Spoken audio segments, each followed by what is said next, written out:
Good morning. Good to see you all. And to my far right, you hadn't met her yet, Bonnie Goodry. Good morning, Bonnie. Good morning, Good Jack. to see you. Let me ask you something, Sherry. How did you get interested in square dancing, and how would you describe it as an activity?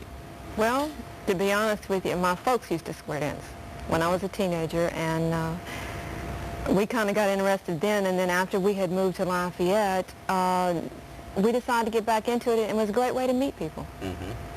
We were surprised at how many people we made and how many friends we have made since we square dance. Well, how often do you participate in a square dancing session? Well, our club meets once a week, but there are other clubs in the surrounding areas, so you can really dance as many times as you want. It depends on how much you want to dance.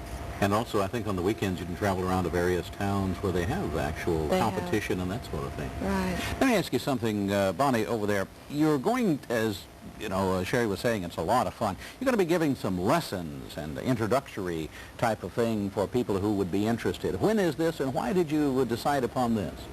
Well, we'll be celebrating National Square Dance Month in September, and most of the nation starts their square dance lessons in September, so the Seesaws are planning to begin square dance lessons September 7th, and that's a Friday night, and it will proceed also September 14th and then the 21st. We'll have the first two Friday nights will be a look-see, kind of a come and get acquainted with square dancing. We will dance at Girard Park upstairs. It's the York Club from 8 to 10.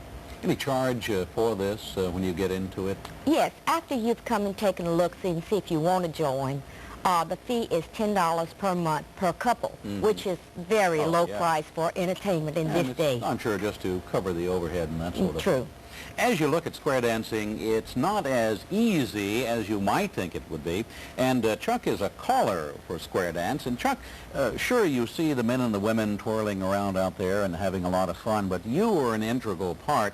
And tell me what a caller exactly does. He's sort of a director, isn't he, Chuck? Well, a caller has to move the people around in the different calls that they have learned, and as they move around, they'll dance with other girls and guys through the square, and then it's my job to get everybody back with their own partner at the end.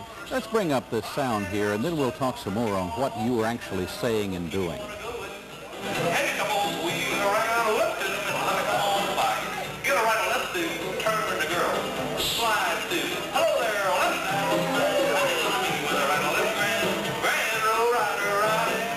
What were we listening to there, Chuck? Well, that was what we call patter calling, where just whatever comes to my mind, I will make the call, and the dancers will perform the individual calls, and once you put them all together, then you have a square dance. So what you're saying here is whatever came to your mind, you would direct them, and that's what would happen. I just have to remember where everybody's at all times. We have about 30 seconds. Sherry, how do you follow what that caller is saying? You have to pay a lot of attention, don't you? Once you learn the steps, you have to learn to pick out which steps that he's telling you to do, and it's not really that hard. Not hard at all. It's not. And of course, training and practice. And again, when does this start? We have about 5 seconds. September 7th at Girard Park from All 8 to interested 10. parties, go out. Fine. Exactly. Love to have them. Well, thank you for being with us this morning, Bonnie and Chuck and Sherry, and good dancing to you this fall. Thank you all a lot for the Seesaw Square Dancing Club. In just a few moments, we're going to take a